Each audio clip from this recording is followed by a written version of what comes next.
Apakah Alkitab itu tepat atau itu hanya sebuah kebetulan? Apakah itu sejarah yang fakta atau itu hanya sebuah dongeng? Kita akan pelajari pada saat ini dalam program mengenalnya lebih dekat.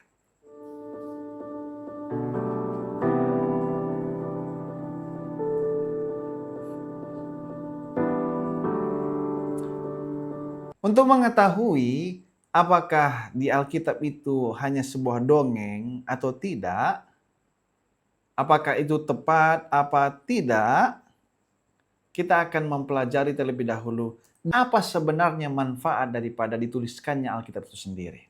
Dalam 2 Timotius 3 ayat 15 sampai 16 katakan bahwa ingatlah juga bahwa dari kecil engkau sudah mengenal kitab suci yang dapat memberi hikmat kepadamu dan menuntun engkau kepada keselamatan oleh iman kepada Kristus Yesus. Lalu lanjutnya yang menjadi manfaat bagi kita.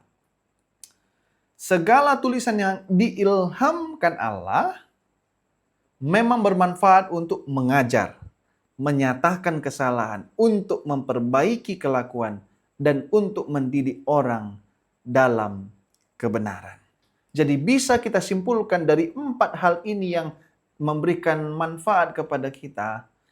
Alkitab memberikan manfaat serta berkuasa memberikan petunjuk moral dan kehidupan rohani. Saudara, pada saat ini pengaruh moral ini sangat penting dalam kehidupan kita. Seseorang yang sangat pintar pun sekali, kalau tidak ada moralnya, maka tidak berguna. Itulah sebabnya Alkitab berguna bagi mereka untuk mengetahui moral kehidupan yang harus mereka lakukan. Mari kita lihat sebenarnya bagaimana cara Tuhan membuat supaya manusia mengerti akan Tuhan, akan rencananya.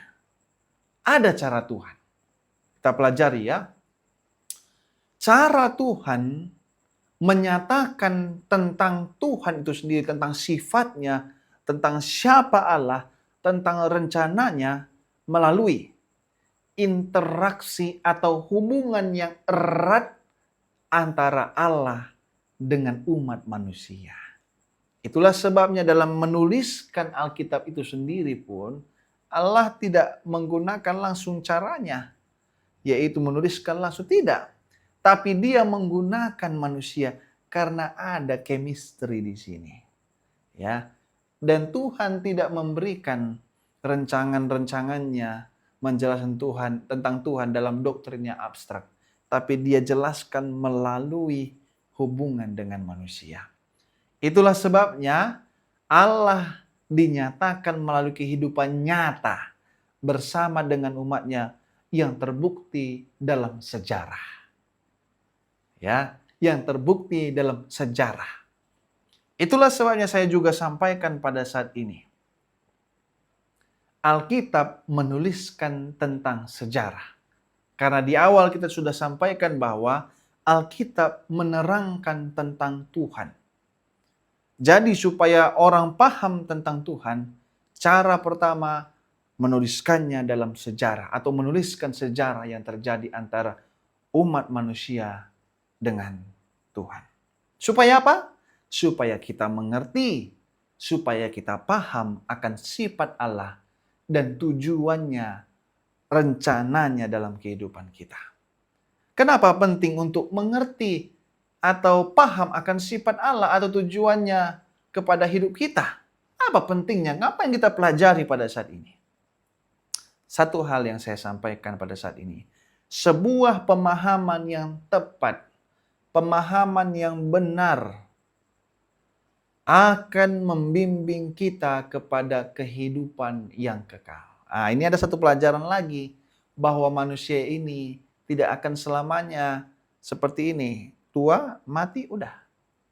Tapi ada saatnya nanti hidup, lalu tidak akan mati lagi. Nanti ada pelajaran khusus, ya. Jadi kalau kita mau tahu ini soal kehidupan kekal ini, hidup yang tidak akan mati lagi selama-lamanya, maka itulah tujuannya kita mempelajari ataupun paham akan sifat Allah. belajar tentang kebenaran. Ya, sedangkan pandangan hidup yang keliru akan membawa kepada kekacauan dan kematian. Itulah sebabnya Alkitab banyak menuliskan sejarah yang mana semua menceritakan hubungan antara Allah dan manusia. Sebagai contoh, Allah ataupun Tuhan melalui Roh Kudus menggunakan manusia untuk menuliskan sejarah tentang manusia dan Allah. Contohnya, Musa menuliskan perjalanan mereka dari tempat persinggahan ke tempat persinggahan sesuai dengan titah Tuhan. Ini tertulis dalam Bilangan 33 ayat 2. Lalu dalam Yehezkel juga sebutkan, "Hai anak manusia, tuliskanlah tanggal hari ini." Ya, tanggal hari ini, pada hari ini juga Raja Babel mulai menyerang Yerusalem. Tuhan suruh mereka, Tuhan perintahkan supaya ditulis ini. Supaya ditulis ini jadi teringat. Kenapa perlu ditulis? Karena sering lisan-lisan seperti ini lupa. Tapi ketika sudah dituliskan, maka bisa kita baca dan ingat. Ya, apa tujuan dituliskannya sejarah di dalam Alkitab? Tujuan dituliskannya sejarah dalam Alkitab terdapat dalam 2 ayat yang saya berikan pada saat ini. Yang pertama, 1 Korintus 10 ayat 11. Dikatakan, semuanya ini telah menimpa mereka sebagai contoh dan dituliskan untuk menjadi peringatan bagi kita yang hidup pada waktu di mana zaman akhir telah tiba.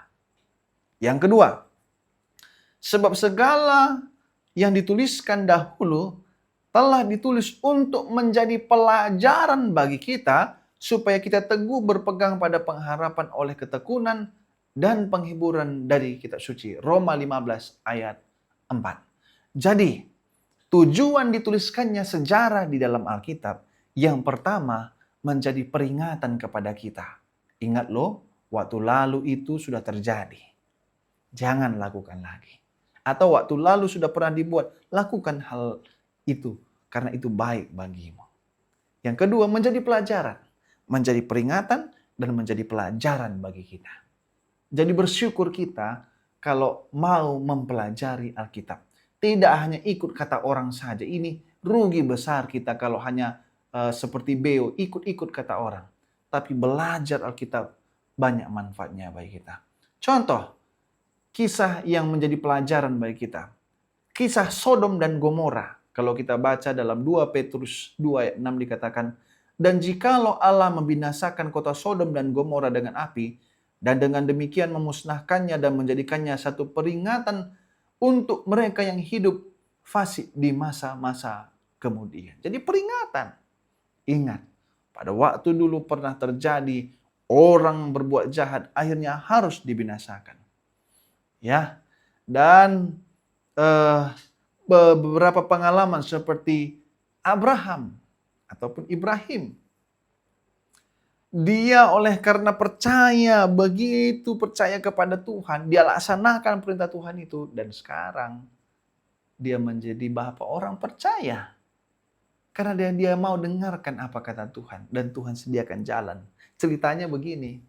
Satu kali Tuhan perintahkan Abraham ini untuk persembahkan anaknya ke atas gunung. Lalu ini anak satu-satunya ini. Yang dia tunggu-tunggu lama ini. Ya. Tapi pada akhirnya oleh karena dia percaya dengan iman dia lakukan ini. Sudah perintah Tuhan saya lakukan. Dia lakukan saudara. Tapi pada waktu dia mau sembelih ini anaknya. Tiba-tiba malaikat Tuhan tangkap. Lalu dia tunjukkan ada di sana korban yang harus kamu sembelih. Jangan lakukan itu. Tuhan uji. Dan Abraham teruji. Ya, dari pelajaran antara Sodom yang harus kita hindarkan. Jangan lakukan. Dan juga pelajaran yang baik dari Abraham dituliskan dalam sejarah supaya menjadi peringatan dan pelajaran bagi kita. Begitu juga bagaimana cerita di dalam Perjanjian Baru. Ya, bagaimana kisah-kisah Yesus dituliskan semua menjadi pelajaran bagi kita. Ingat, Allah membimbing para penulis Alkitab untuk menyajikan sejarah dalam cara yang dapat menuntun kita kepada keselamatan. Ya, jadi ini tujuannya dituliskan sejarah di dalam Alkitab. Alkitab mencatat sejarah dengan cara yang jujur akan sifat umat-umatnya. Sebagai contoh, Nuh yang tidak menguasai dirinya. Dikisahkan jelas tanpa ditutup-tutupi. Ya, ceritanya begini. Satu kali ketika sudah selesai ini, air bah ini terjadi di dunia ini oleh karena kejahatan manusia juga. Nuh ini mabuk. Ya, mabuk. Lalu pada akhirnya dia pun telanjang pada saat itu karena dia mabuk. Lalu pada akhirnya anaknya sendiri meniduri dia. Dan seterusnya ini disebut sebagai incest ya, incest.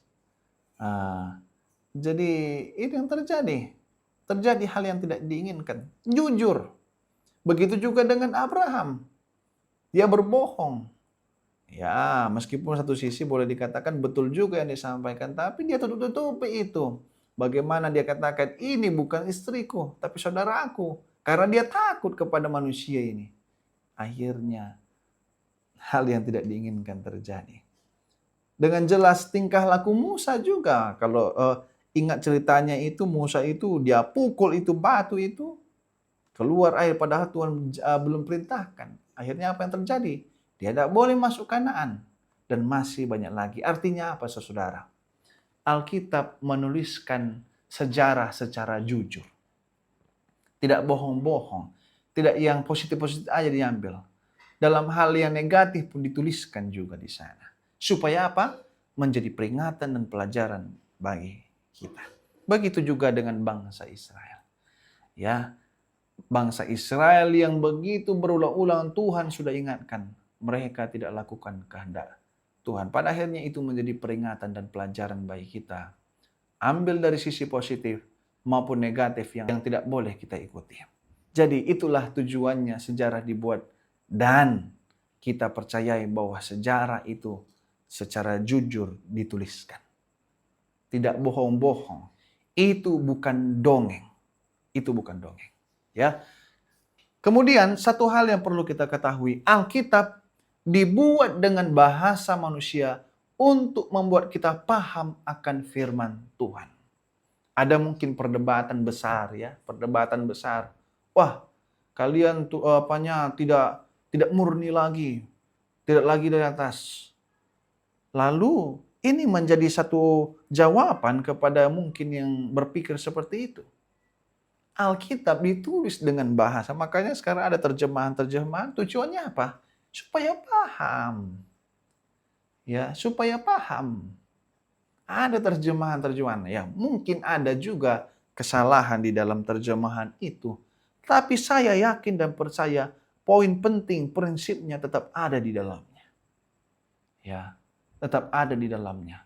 Sehingga saya percayai itulah sebabnya Tuhan gunakan manusia untuk tuliskan itu kitab suci supaya manusia paham. Nah, yang berikutnya, apakah kitab suci itu tepat atau dapat dipercaya? Ya, kita perlu ketahui Alkitab ini tidak mudah, saudara-saudara. Alkitab ini juga dalam sejarahnya beberapa kali hendak ingin dimusnahkan. Tapi buktinya sampai sekarang Alkitab tetap eksis. Alkitab terus ada sampai sekarang. Mungkin ke depan nanti Alkitab pun akan direncanakan untuk dimusnahkan. Tapi lihat, kalau itu sudah Tuhan yang atur, Tuhan yang tuliskan, Tuhan yang memberikan ide kepada manusia yang tuliskan, maka Tuhan pula yang akan melindungi itu. Karena itu bermanfaat bagi manusia. Jadi, saya percaya Alkitab ini dilindungi oleh Tuhan. Dilindungi oleh Tuhan. Dan soal ketepatannya juga, ya, ini pun dilindungi oleh Tuhan. Banyak pro dan kontra sehubungan dengan Alkitab, tapi kita tidak boleh meragukan Alkitab. Seringkali hal pro dan kontra itu terjadi oleh karena kita saja yang kurang atau tidak paham. Itu sebenarnya. Kita yang sebenarnya tidak paham. Lalu setelah itu kita berkonflik dengan yang lain. Boleh jadi kita tidak akan pernah dapat menerangkan setiap nas Alkitab. memang tidak akan pernah dapat kita lakukan. Nubuatan yang kita digenapi membenarkan Alkitab dapat dipercaya sepenuhnya. Ya, ini satu tulisan disebutkan seperti ini. Walaupun ada usaha-usaha untuk menghancurkan Alkitab, tapi Alkitab tetap terpelihara dengan ajaib. Bahkan dengan ketepatan yang menakjubkan. Perbandingan penemuan gulungan Dead Sea Scroll dengan naskah perjanjian lama menunjukkan kecermatan penyampaiannya.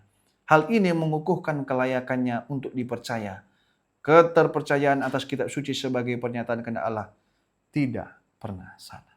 Jadi, apa yang menjadi pelajaran kepada kita dalam sesi kali ini adalah Tuhan menuliskan sejarah dalam Alkitab untuk menjadi peringatan kepada kita, untuk menjadi pelajaran kepada kita, supaya kita tidak mengulangi kesalahan yang sama di kemudian hari.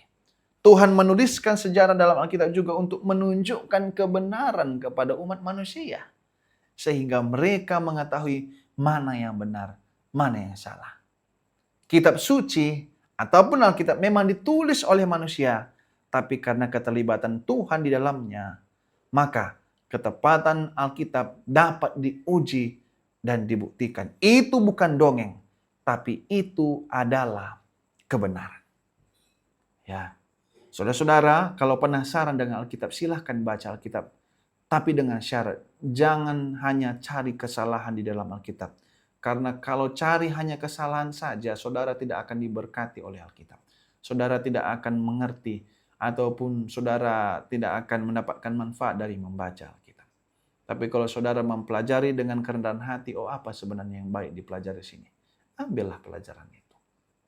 Ya, jadi baiknya Tuhan juga supaya manusia paham akan firman-Nya, rencana-rencananya, sifatnya. Tuhan menggunakan melalui interaksi yang dituliskan di dalam sejarah antara umat manusia dan Tuhan itu sendiri. Semoga pelajaran ini bermanfaat bagi kita dan jangan lupa untuk share kepada teman-teman kita.